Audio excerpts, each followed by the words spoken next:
yang namanya relawan kan, apa yang kita miliki pada saat itu dibutuhkan oleh bangsa dan negara, apapun tidak mungkin itu memanggil saya kalau itu bukan getaran atau perintah dari Allah, kan begitu. Salam sehat masyarakat Indonesia. Saya Wahyu Nurdianto, wakil pemimpin redaksi Time Indonesia. Jumpa lagi dalam acara Time Podcast.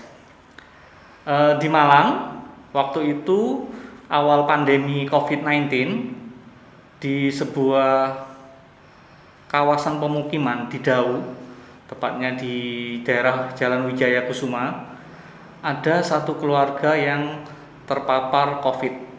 Waktu itu karena kejadian pertama di wilayah Malang, kejadiannya sangat heboh. Masyarakat tidak siap, masyarakat panik, bahkan petugas pun panik. Tapi pada waktu itu ada satu orang bersama timnya berani untuk masuk ke wilayah itu. Langsung saja saya ke Pak David. Pak David, ketika itu Anda menjadi orang pertama bersama tim untuk masuk di wilayah Dau. Padahal ketika itu semua bingung. Apa yang Anda pikirkan waktu itu? Ya, Assalamualaikum dulu ya. Assalamualaikum pemirsa di Indonesia. Salam sehat rakyat Indonesia, Pak Wahyu. Tentunya ketika itu COVID itu kan perdana di Kabupaten Malang ya, di Malang Raya khususnya. Nah, kita itu sebetulnya juga bingung, apalagi melihat kabar di Wuhan itu dari media itu. Tetapi waktu itu, ketika mahasiswa saya terjebak di dalam 3 hari tidak bisa makan, tidak ada yang berani masuk ke situ. Terus kalau bukan kita siapa lagi di situ? Nah, saya sebagai pimpinan tertinggi di fakultas tentunya saya harus menyelamatkan. Artinya bukan saya waktu itu bukan berani gitu ya. Takut ada, tapi saya coba membaca dari beberapa jurnal atau pandu pedoman gimana caranya masuk yang aman. Akhirnya alhamdulillah kita bisa menyelamatkan mahasiswa-mahasiswa yang suplai waktu itu sembako yang pertama, karena sudah 3 hari mereka tidak boleh keluar, di lockdown gitu. Nah, saya memberikan edukasi kepada masyarakat bahwa saat itu kalau ada yang kena musibah tentunya harus sama-sama gotong royong. Kemudian setelah itu kita berpikir bagaimana menyadarkan itu. Pertama sudah mulai panik satu. Akhirnya kebetulan saya punya drone. Drone itu sebetulnya untuk kita buat untuk spraying pertanian, tentunya untuk padi yang kita punya kapasitas waktu itu.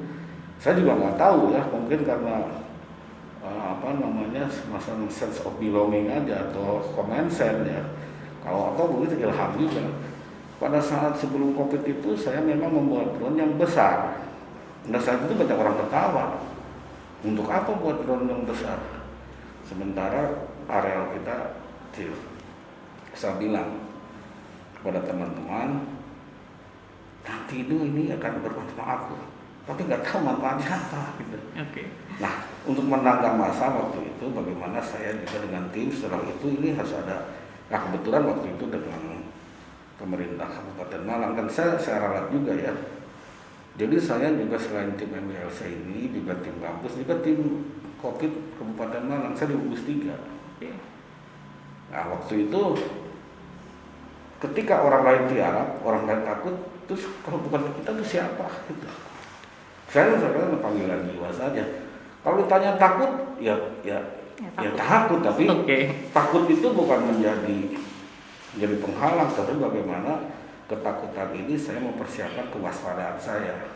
Alhamdulillah waktu itu dengan Pak Danrem ya, dengan Pak Bupati, dengan Pak Rektor, akhirnya kita bisa menyemprot di wilayah Dau, khususnya di Jalan Wijaya itu. Oke. Tapi setelah itu dengan perkembangan kasus ya Pak David ya, bagaimana masyarakat saat itu? Lanjutan dari kasus yang pertama ini di Malang?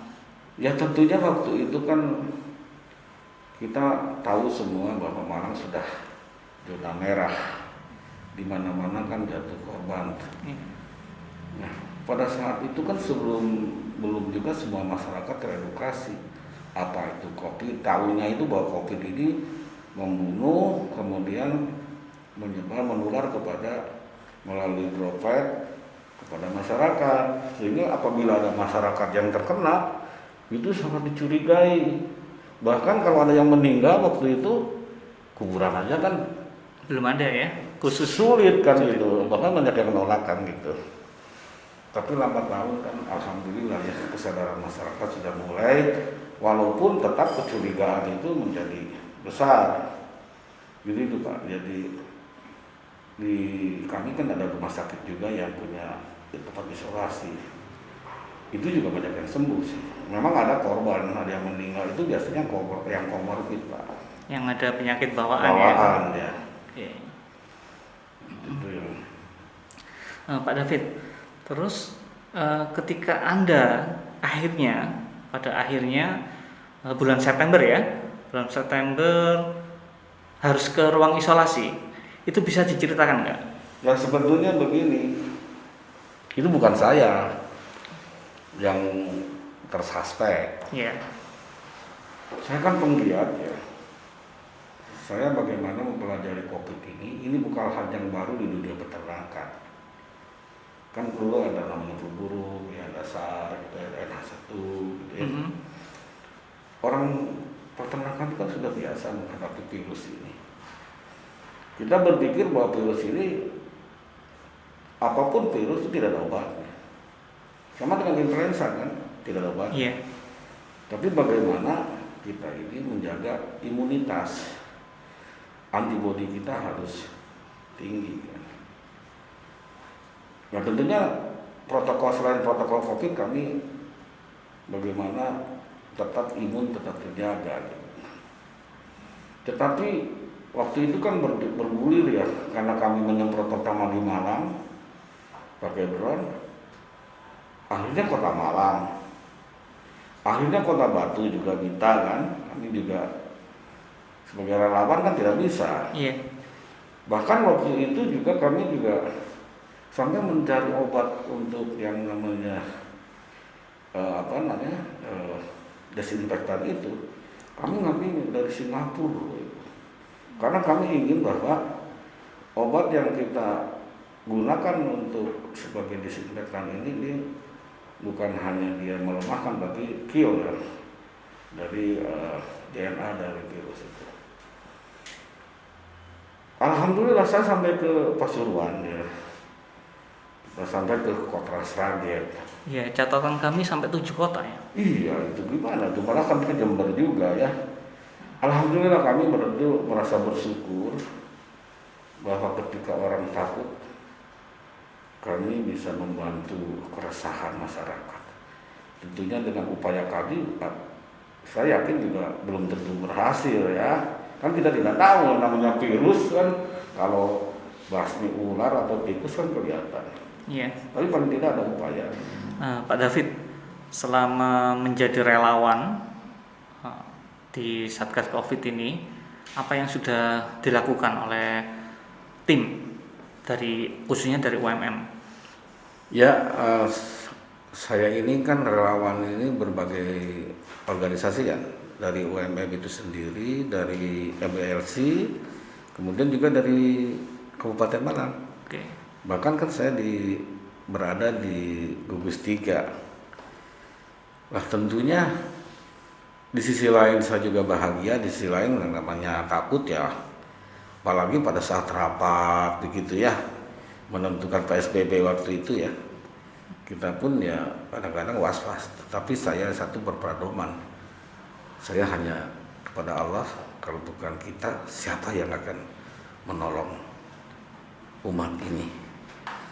Waktu itu memang secara pribadi saya serah hati, seandainya saya ini meninggal atau kena wabah waktu itu ya, kan ada kemungkinan toh Pak. Iya. Namanya kita ini relawan yang kan ke depan ya, di paling depan ketika seperti di mana Jalan Raya Wijayakusuma ya, itu resiko pasti ada. Bang kita kan tidak tahu apakah sudah betul protokol saya dipakai. Tapi saya cuma satu, ya Allah, berilah kekuatan kepada kami Saya yakin bahwa semua ini penyakit makhluk ciptaan. Saya yakin ini engkau memberikan cobaan dan ujian kepada bangsa kami. Tetapi kan sejarah masa lalu juga selalu ada yang selamat. Iya. Ya, mudah-mudahan kami yang menyelamatkan itu bahagia dari cara Tuhan menyelamatkan saya juga. Nah, apa yang saya lakukan tadi ya tetap tadi melakukan edukasi melalui media juga kan. Selain di sini kan ada media yang lain ya.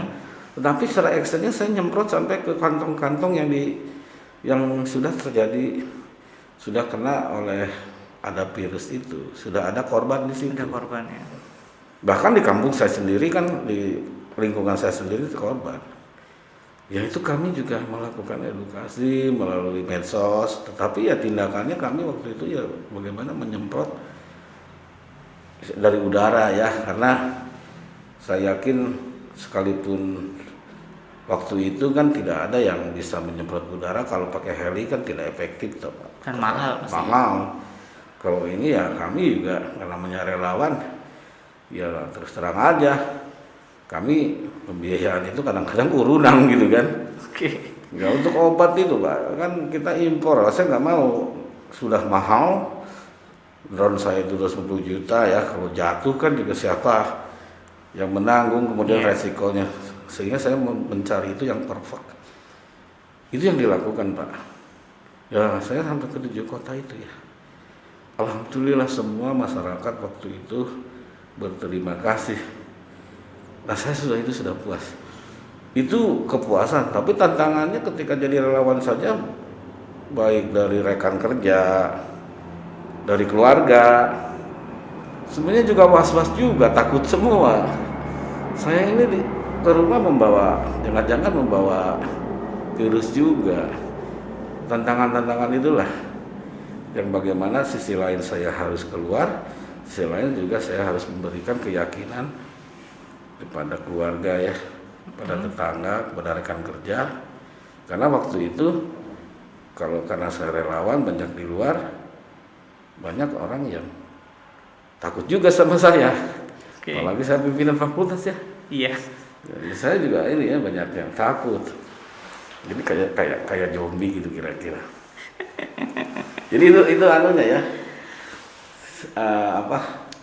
Sedihnya gitu. Tapi saya yakin karena mereka tidak mengerti apa yang kita lakukan. Toh suatu ketika akan mengerti. Oke Pak David. Tapi memang ini jadi semacam kerja mulia ya. Kerja mulia yang mungkin tidak menghasilkan apa-apa, tapi menghasilkan bahagia karena bisa menolong orang, bermanfaat untuk orang ya, semacam itu.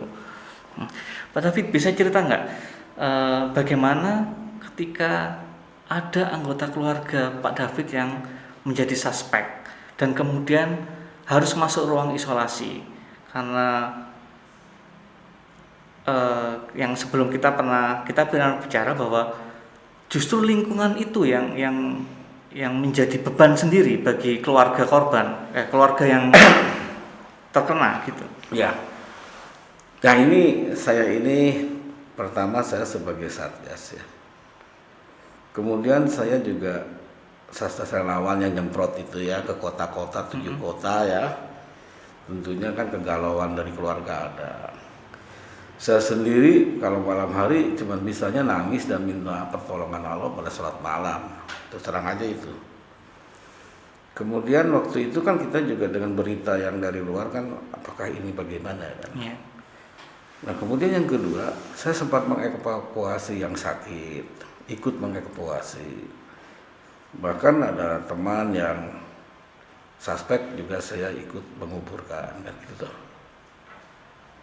Itu perasaan kan masih saya sebagai relawan, Allah ada di samping saya sedikit bahagia, walaupun banyak saya tidak menggantungkan bantuan ya, untuk itu kan transportasi obat-obatan. Saya punya tim kan, itu kita yang namanya relawan kan, apa yang kita miliki pada saat itu dibutuhkan oleh bangsa dan negara, khususnya masyarakat Malang Raya ya, dan sedikit Jawa Timur, Jawa Tengah. Apapun Tidak mungkin itu memanggil saya kalau itu bukan getaran atau perintah dari Allah, kan begitu. Terima kasih Pak David atas kedatangannya di podcast Time Indonesia. Saya Wahyu Nurdianto, Wakil Pemimpin Redaksi Time Indonesia, mengucapkan terima kasih. Salam sehat untuk masyarakat Indonesia.